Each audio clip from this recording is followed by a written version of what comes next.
Move, old man! The voice cut through the sterile hum of the waiting room like a slap. Sharp, cold, loud enough to make a toddler whimper 2 chairs away.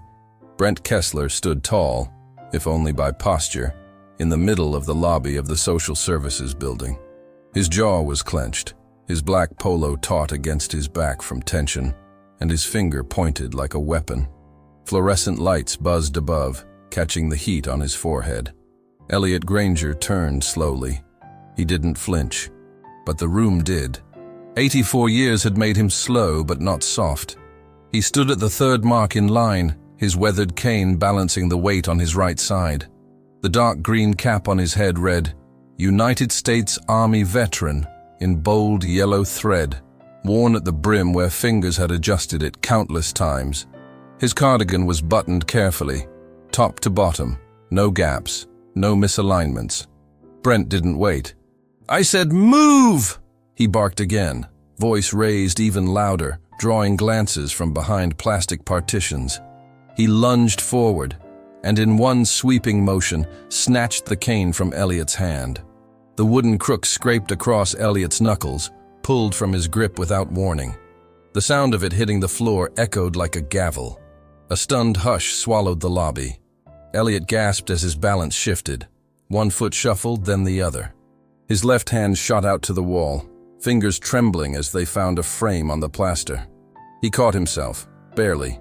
His breath shook once in his throat before he steadied it. "Hey, that's not necessary," a receptionist called out from her desk, already rising. But nobody else moved. A mother shielded her daughter's eyes. An elderly man 3 chairs away frowned into his lap. Brent folded his arms, chest puffed. "Maybe if you people didn't take all day, the rest of us could actually live our lives," he muttered. No one answered. In the back of the lobby, just inside the door, a figure had entered unnoticed. Tall, composed, dressed in full military uniform. The green was crisp, the medals and bars precise, as if worn not out of nostalgia, but out of command. His cap was under one arm. His eyes were on Elliot. He said nothing, but he had seen everything. The sun hadn't yet cleared the treetops when Elliot Granger opened his front door. The air was still cool, touched with dew, and the wooden porch steps creaked softly beneath his weight. He stepped carefully, left leg leading, right foot dragging just a touch, the motion subtle but permanent.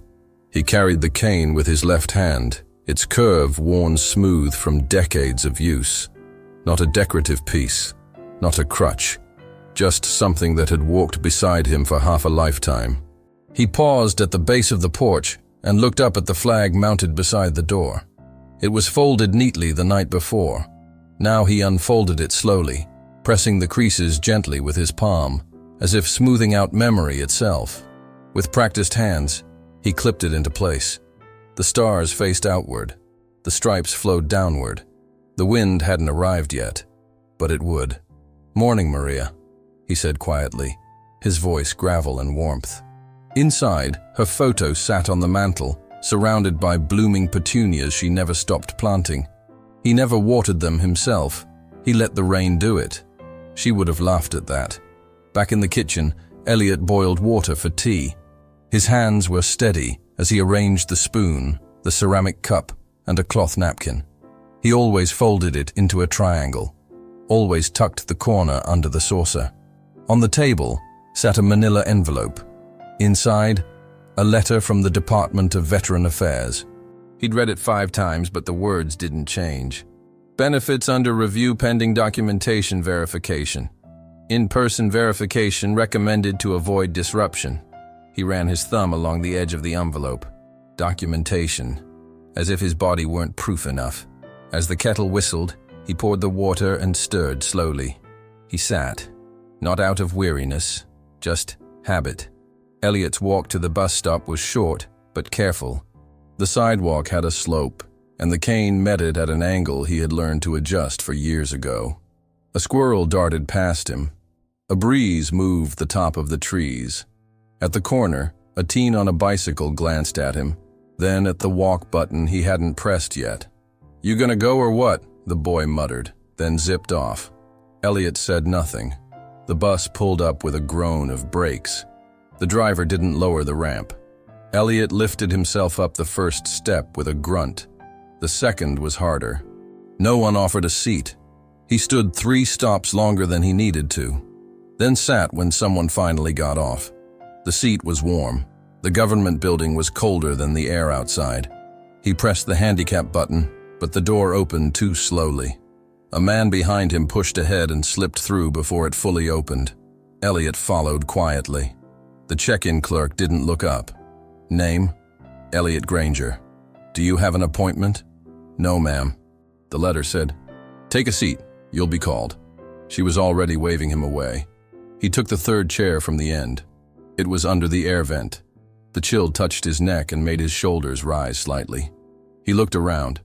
A man scrolled loudly through his phone. Someone else smacked gum. A toddler shrieked with glee and dropped a plastic dinosaur under the chairs. Across from him, a younger man with slicked back hair, dressed for a boardroom, fidgeted constantly. He tapped the toe of his expensive shoe against the tile, checked his phone, hissed softly at the screen. Brent Kessler. Name tag clipped to his briefcase. Brent rolled his eyes at the ticking clock, then again at the staff, then, finally, at Elliot. Their eyes met once. Elliot gave a polite nod. Brent didn't return it. When Elliot's name was called, softly, by a tired voice from the clerk's window, he reached for his cane. That's when Brent stood. That's when his voice rose. And that's when the fuse was lit. The fluorescent lights had grown harsher as the morning aged. What had begun as a quiet room filled with murmuring sounds of shuffling papers and occasional coughs was now brittle with agitation. People shifted in their seats more frequently. Fingers tapped phones, eyes darted toward the doors, then back to the monitors above the clock window that blinked with silent numbers. Elliot sat quietly, spine straight, both hands resting atop the cane that had supported him through blizzards and surgeries alike. The chill from the vent above pressed down his collar. He didn't adjust it.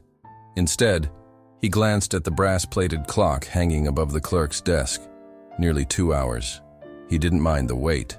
What unsettled him wasn't time. It was tone. The room had changed since he arrived.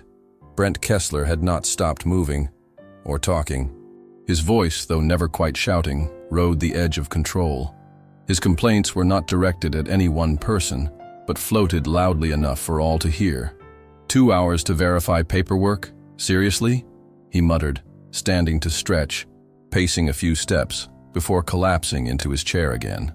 They could run a whole server migration in this time. No one responded, but the energy in the room had bent around him, like a growing pressure in the lungs. Something unseen but undeniable. Brent's phone lit up again, and he snatched it off the chair beside him. No, I'm still here, he snapped. No, not yet. What does it look like? It's like a retirement home with paperwork. His laugh was harsh, humorless. Elliot didn't look up. He simply waited. The screen above the clerk's desk changed again. Another number, another name. Elliot's wasn't called. Brent rose from his seat again, this time walking briskly to the window. The clerk behind the glass, a woman in her 50s with tired eyes and a patient tone, leaned back slightly as he leaned forward. Excuse me, I've been here an hour and 45 minutes, Brent said, and I've got a confirmed submission number. You've called what, 10 people since I got here? Sir, everyone is waiting. Yeah, but I submitted online. Doesn't that mean anything? I'm just saying, this is ridiculous. That guy, he motioned vaguely. He's been sleeping in that chair since Nixon. Behind the counter, the clerk's gaze flicked toward Elliot, then quickly back to her screen. You'll be called when your number comes up. Brent threw his hands up and stalked back to his chair. Elliot adjusted slightly, bringing the cane closer to his chest. His knuckles were pale around the grip, but his expression didn't change. The brim of his cap shadowed his eyes. At 11:08, the speaker buzzed, then crackled. Granger Elliot, window 2. Elliot exhaled gently and stood. His joints moved slowly. The cane tapped once, then again, then found a rhythm, each step deliberate. Brent rose at the same time. Oh no, he muttered aloud. Nope, no way. His voice rose again. "You calling him up before me? I've been here longer than that guy." The clerk at window 2 didn't respond. Her eyes met Elliot's, then returned to her screen. Elliot moved forward, measured toward the window. He did not turn toward Brent. His back remained straight. Brent's tone sharpened. "What? He gets to cut in line because he's wearing a hat?" That word, hat, fell like a stone in the room. Elliot reached the window, one hand gently placing the envelope before the clerk. Brent stepped forward, too close. "I'm talking to you, pal." He jabbed a finger toward Elliot's shoulder. Elliot didn't respond. Then came the moment. Brent reached out, and in a motion too swift for the elderly eyes around him to track, ripped the cane from Elliot's grasp. "Maybe you'll walk faster without this thing," Brent spat. The cane snapped out of Elliot's hand. The motion wrenched his balance. His foot slid. The hardwood cane hit the tile floor with a hollow clap, rolling once before spinning slowly to a stop beneath a row of chairs. Elliot's knee buckled. His hand shot toward the clerk's counter, steadying just enough to keep from falling entirely. Gasps bloomed like firecrackers across the lobby. "Sir!" the clerk cried out. "Hey!" a deeper voice barked from behind. Brent stepped back, momentarily startled by his own action. Elliot stood there, not fallen, but shaken. His breath was thin. His left hand trembled faintly against the edge of the window. The room was no longer quiet. A child whispered to their mother. A man stood up halfway, hesitating, and near the back of the lobby, the man in uniform stepped forward. He didn't rush. He didn't speak. But the weight of his footsteps, calm, even deliberate, carried with them a pressure that hushed the air itself. Brent hadn't noticed him yet, but he would. The ground was soft, though not from rain. It had been churned by boots and blood, splintered by mortar fire and sunken in spots where bodies had laid the night before. In the gray light of dawn, it looked like clay, mottled, cracked, forgotten. Corporal Elliot Granger gripped the edge of a rusted shovel. The blade sunk into the frozen earth beside a collapsed foxhole. He leaned against the mound of dirt for a moment, one boot half submerged in the loose soil, his breath short and steady. The air smelled of iron, old smoke, and the damp of men who had not slept in 3 days. His right leg throbbed again. He shifted, just enough to keep the pressure away from the wound. The fragment had gone in clean, just below the thigh, just deep enough to wake him each night with its burn. But it wasn't enough to stop him. Not then. Not when men still needed pulling from the mud. He scanned the valley below. No movement yet. No shapes rising from the tree line. Behind him, a voice. "Corporal Granger." He turned. Slow. Careful. A boy stood there in a helmet too big for him. He couldn't have been more than 20, if that. His collar still had creases from the quartermaster's press, and his boots looked freshly brushed despite the chaos. Second Lieutenant Harland. He was new. Fresh. Eyes too clear for this place. Elliot straightened. Not out of protocol, but respect. "Yes, sir." The lieutenant stepped closer, awkwardly navigating the uneven ground. I wanted to say thank you." Elliot said nothing. Harlan nodded toward the ridge. "Last night, when the shell hit, you pulled me out. I didn't even know where I was. Everything went black, and then, there you were." He hesitated, eyes shining a little more than he wanted them to. "You could have run. Everyone else had. But you didn't." Elliot wiped his glove against the back of his pants. Not because it was dirty, just to break the moment.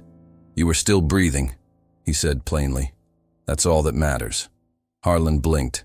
He looked down at his boots. "You carried me uphill, over open ground. They were still firing." Elliot's gaze returned to the horizon. "You carry who you can. That's the rule." The young officer shifted again. Then, more quietly, "I'll remember that, Corporal. I'll remember you." Later, in the chow tent, someone handed Elliot a cup of hot broth. He sat on a crate, his leg extended slightly, his helmet resting on his lap. A medic passed behind him, muttering something about evacuation orders. "You should let them take a look at that leg," someone said. Elliot stirred the broth once, then again. "I'll walk it off." The medic shrugged. "You're a ghost in the dirt, Granger. They're gonna write songs about you one day." Elliot didn't smile. He just kept stirring. That night, as the wind pulled at the edges of the tarp roof above him, he watched young Lieutenant Harland sit across the tent, writing a letter, probably, hands shaking slightly, lips pressed together as he tried to stay composed. And for the first time in hours, Elliot allowed himself to close his eyes, not to forget, but to hold it. Back in the present, the wind wasn't cold anymore. It came from an air vent, humming above tile. Paper rustled. A child whispered. A cane lay still on the floor, and General Harland, no longer a boy, no longer trembling, walked forward across polished linoleum, his medals gleaming not from ceremony, but from memory. He hadn't forgotten. Not a step. General Harland's shoes made no sound as they crossed the lobby's tile, yet somehow every step seemed to press into the floor more deeply than the last. His posture was carved from years of duty. Even in retirement, his presence carried weight, the kind that couldn't be taught, only earned. His eyes stayed fixed on Elliot Granger, not on the crowd, not on Brent, only him. Brent Kessler didn't notice the general at first. He had turned halfway toward the clerk's window, hand still half raised in a mock gesture of defense, as if to say, "What's the big deal?" But then a change washed through the room. Subtle at first. The receptionist's hand paused over her keyboard. The man near the drinking fountain straightened in his seat. A child pointed, then fell silent, as though something unspoken had entered the air, like the quiet of a church when the doors close behind you. Brent finally turned. His mouth opened slightly, then closed again. Harland reached the cane. He bent slowly, not from age, but from respect, his gloved hand lifting it gently from the cold tile. The curve of the wood rested against his palm as he stood, the gesture deliberate, measured. He approached Elliot with the same caution he might have used with a wounded comrade in a battlefield clearing. "You dropped this," he said softly. Elliot looked up, his expression steady, but in his eyes a flicker of recognition. It wasn't immediate. It didn't need to be. The lines of time and memory took their own shape, their own pace. Harland offered the cane with both hands. Elliot accepted it without a word. Their hands brushed. Harland held his gaze. Then he turned, pivoting fully toward Brent, and the room held its breath. "This man," Harland began, his voice clear but not raised, "led soldiers into fire while you were still learning to walk." Brent flinched, just slightly. He has seen the kind of darkness you can't imagine, and yet he carries himself with more dignity than you've shown in 10 minutes of tantrum. Brent's jaw shifted. His fingers twitched. Harland stepped closer. "If he stands," the general said, "you stand. If he speaks, you listen. If he waits quietly, you show patience. And if he drops something," his eyes narrowed slightly, "you pick it up." Brent said nothing. The weight of the uniform, the stars, the silence pressing down from the room behind him. It was too much. A voice from the corner whispered, "That's General Harland." Then another. "4 stars." Brent's shoulders fell an inch. His confidence cracked. He tried to speak, but the words never formed. The woman with the small child stood up slowly, shifting her weight from one foot to the other, eyes still on Elliot. "I've seen him here before," she said quietly. "He helped me fill out my form last month. Said I reminded him of his daughter." A teen near the vending machine stood next. "I think he gave my uncle a ride once, after the shelter closed. Said it was too cold for a man to walk alone." One by one, they rose, not with fanfare, not with protest, but with stillness. Chairs whispered against tile as they moved. Some stood with hands folded, some with heads bowed. A man near the entrance saluted once sharply and held it. Brent backed away, his presence shrinking like a shadow at sunset. His mouth moved, but no one watched him anymore. All eyes had turned to Elliot. He didn't speak. He didn't nod. He simply adjusted his cap, resting his palm on its brim for a quiet moment before letting it fall. The general stayed beside him, A solid presence. Not proud, not boastful, only there, because he remembered. The hush in the government lobby held like the final note of a hymn. Elliot Granger adjusted the grip on his cane and gently lowered himself into the waiting chair. Not the one he had left, but a new one, offered by the receptionist herself, rolled forward with quiet care. Her eyes had softened. She didn't look through him anymore. She bent slightly as she set a cup of water on the table beside him. "Thank you, Mr. Granger," she whispered. "I'm sorry we made you wait." Elliot didn't correct her. He simply nodded once, the kind of nod that says, "I understand," even when there are no words left to say. The room remained standing. No one had been told to. No one had been asked. It simply became what you did. To sit now would feel like a betrayal of something sacred. A child, no older than 7, stepped forward slowly, her mother's hand resting gently on her shoulder. She held a piece of printer paper folded 3 times. She offered it without hesitation. "It's a flag," she said. "I made it in school." Elliot took it with both hands, unfolding it slowly. The crayon lines were uneven, the stars too many, but it was perfect.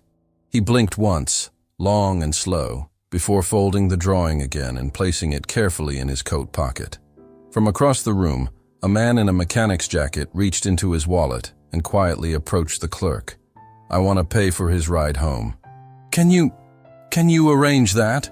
She nodded. The general, standing just behind Elliot, kept one hand on the back of the chair, not guarding him, not sheltering him, just being there, like a stone pillar at the edge of a shore. Another voice, older this time, rose from the back.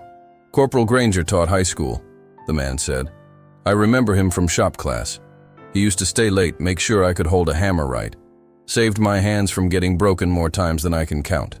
Laughter stirred, gentle, reverent. Not at Elliot's expense, but because the air had lifted. It had shifted. The cane, once thrown, now rested across his knees. The light above glinted off its brass tip, a small shine among the tile and the bureaucratic gray. Another man, a veteran himself, judging by the faded patch on his sleeve, stepped forward and knelt beside Elliot's chair. "You shouldn't have to go through this alone." Elliot turned toward him.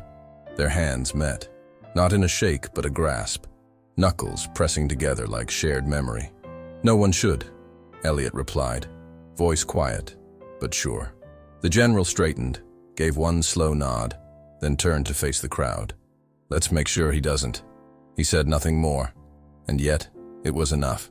The next morning, the automatic doors of the social services lobby opened to a different room. The gray walls were the same. The chairs hadn't changed. The clock still ticked just a few seconds behind, but above the front desk, centered between the 2 flat-screen monitors, was a new sign. Brushed aluminum, clean, proud. "Veterans First, with honor." Beneath it, a polished wood plaque bore Elliot Granger's name. No rank, no branch. Just, in quiet strength, he waited and taught us all. A rope barrier had been added, not for separation, but for space. The first row of chairs was now a reserved section. A single seat at the end, near the sunlight, was marked with a gold sticker on the armrest, "Veterans Seat." Elliot didn't know about it right away. He hadn't returned. He didn't ask for changes, didn't expect them. But the crowd had done more than stand. They had remembered. Brent Kessler did not come back the next day, nor the one after. But on the 3rd day, when the line was short and the room quiet, the doors slid open again. And there he was. Not loud, not brash. He wore a different shirt this time, and his hands were empty. No phone, no swagger. He approached the front desk and paused before speaking. The receptionist, now wearing a small pin in the shape of a folded flag, looked up slowly. "I'd like to speak to Mr. Granger," he said, voice almost breaking on the name. She studied him for a long moment. "He's not here today," she answered. Brent exhaled. "Do you know when he might?" She shook her head. He nodded. Then quietly, he reached into his jacket pocket and pulled out a letter. "I wrote this," he said. "If he comes in again, He left it on the counter, backed away, and walked out without waiting for a reply. The envelope was plain, but across the front, in careful block print, was written, "To the man I didn't see clearly. General Harland returned the following week." No announcement, no escort, just a presence. He stood quietly in the lobby for a while, speaking softly with the staff. He asked how many veterans came through on average. He offered to come by every Tuesday, to check in, to be present, not for show, but for support. No cameras, no press, only purpose. The story began to ripple. A local reporter wrote a small column titled, "The Morning That Taught Us How to Stand."